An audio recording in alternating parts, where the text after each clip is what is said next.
Speak to Bo Eun while we do that. Yes, Bo Eun, darling. I was gonna say, like, more and more, it's this weird juxtaposition of it really doesn't matter. And also, it's like this fearlessness that arises to just flip every stone over. It's like it doesn't matter, but then I'm like, since it doesn't matter, I just might as well give it a go. And I'm using Colette's words now because I hear you say give it a go so many times. And just a willingness to go all the way in investigation of like does why does or why do I react a certain way in situations? Because now I can't run away from things. Like there's no hiding. So but then even when it starts to feel painful, like, oh, there's all these problems or these mechanisms that I picked up growing up, and then I'm like, doesn't really matter, but I guess it's good data for this experience. So it's Mm, this weird balance of like fixing but not needing to fix things, I guess. mm, mm. Yeah, it is a funny position, isn't it, when the truth's been recognized, and then, we're always going to have these polarities in the world of duality, in the appearances. There's always going to be the journeying home and already home. There's going to be nothing to do yet doing happens. Did you say nothing matters yet? Then you can unturn every stone. You can explore. You don't need to explore, but you can explore. Like there's nothing here, but there's everything here. It's always going to be those polarities in the world of duality. But I think what's really interesting is that what's I don't want to say a wag because it's such a label. It's so overused. What's looking? What's giving birth to all of the polarities is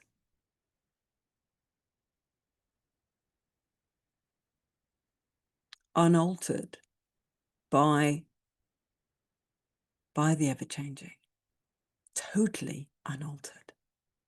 Just like a reflection in a mirror, the mirror is unaltered by whatever appears in it, whatever comes before it. It appears to change, doesn't it, the mirror? Yet it fundamentally it's never changed, and that's just what the absolute and the relative views are.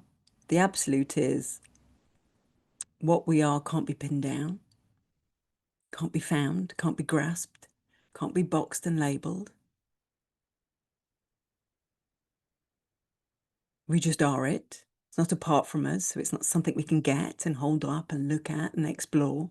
Yet we can directly experience it, even though it can't be really spoken about. And then we've got all of this appearing that is ever changing. I mean, I think the good thing is we can see that it's transient, that it comes and goes. So however life is shaping,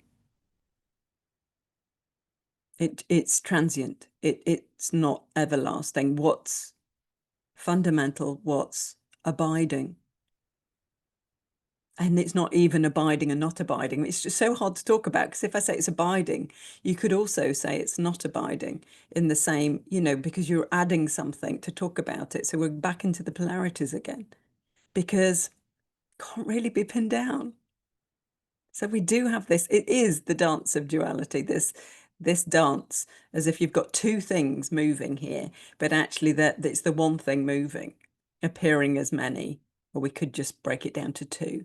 This dance of duality, journeying and already home is the movement that what we are is creating for itself in order to experience itself. But the crazy thing is, itself is unaltered by all of the movements.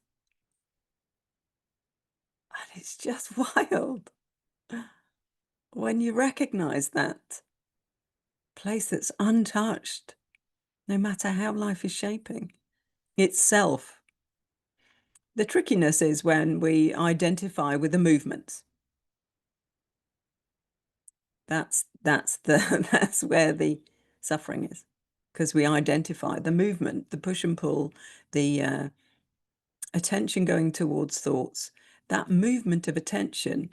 Life can identify itself as something, as that movement. It's able to hypnotize itself to create a position, a point of view, a me.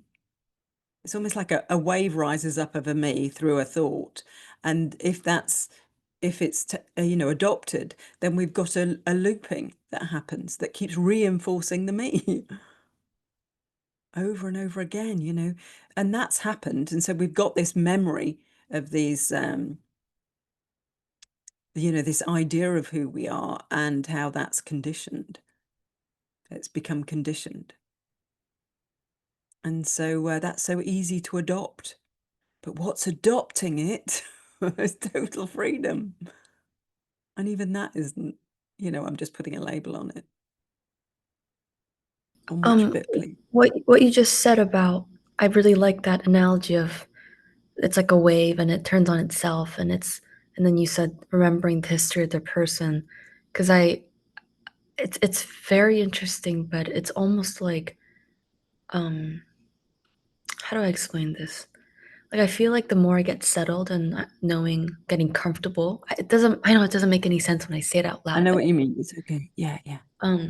the more I that doesn't even mean getting comfortable with myself, but the more it feels integrated, I feel like the stakes get higher to feel triggered as all the same for me. Like, I don't know if it's because it actually feels viscerally more. There's no distance. You are the trigger. You are the whatever's triggered. Is that what it is? Because I had that. It's like it was smacking you in the face. There's now no Yeah, distance. You are whatever's coming. So exactly. there may still be some subtle meing, very, very subtle, that's causing that to. Okay, so how I recognize it the other day is to see whatever's appearing from being. Is there a sense that you can see whatever's appearing from being? Because there's no I in being, not even a subtle one. Mm.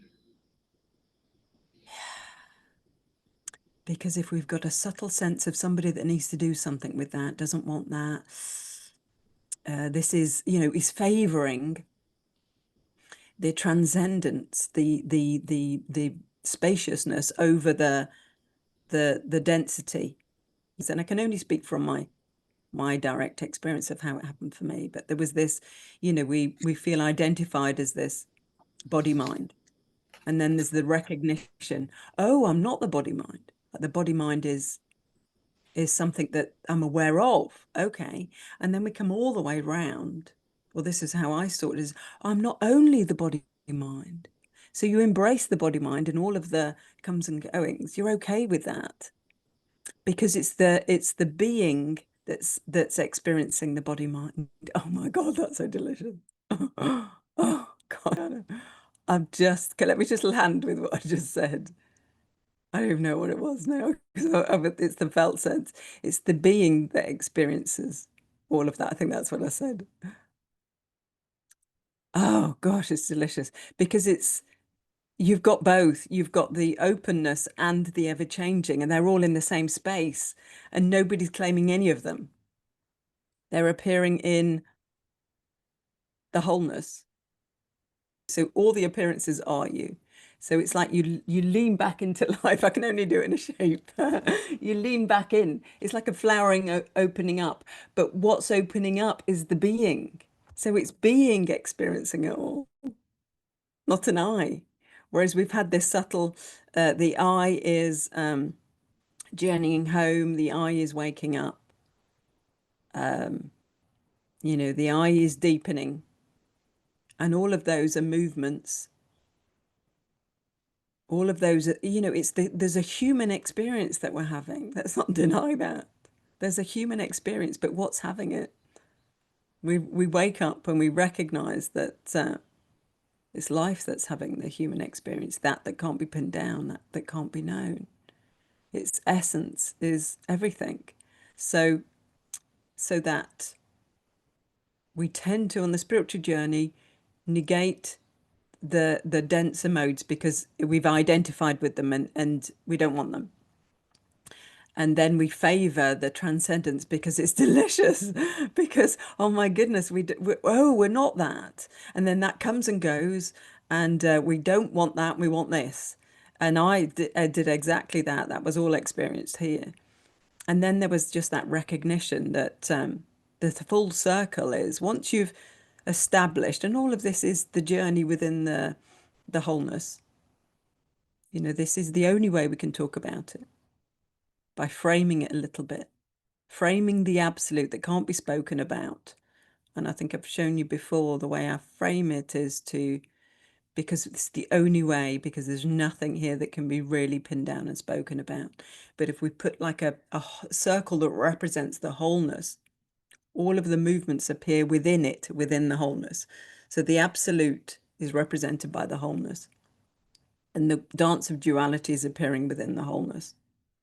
So the walking home, the waking up, the negating of that and the favoring of that is still appearing in the dance of duality, but what's experiencing it is the wholeness. It's never, but it's never apart from it. It creates it, but it's untouched by it. It can be really confusing because until you've recognized that you're untouched, I think once you recognized, for me, when I recognized I was untouched, it's then you're like, okay, bring it on. Bring it on. Because, and I think that's what you said, the fearfulness, fearful, yeah, fearfulness, that you're just embracing it now. But there can be, if there's a subtle, and I remember I had a very, very short period, even just like 1 hour of things smacking me in the face, thoughts. And it was like, oh my goodness, there's nowhere to go now. They're hitting me in the face. And I think there was just a subtle sense of still somebody there, not wanting this,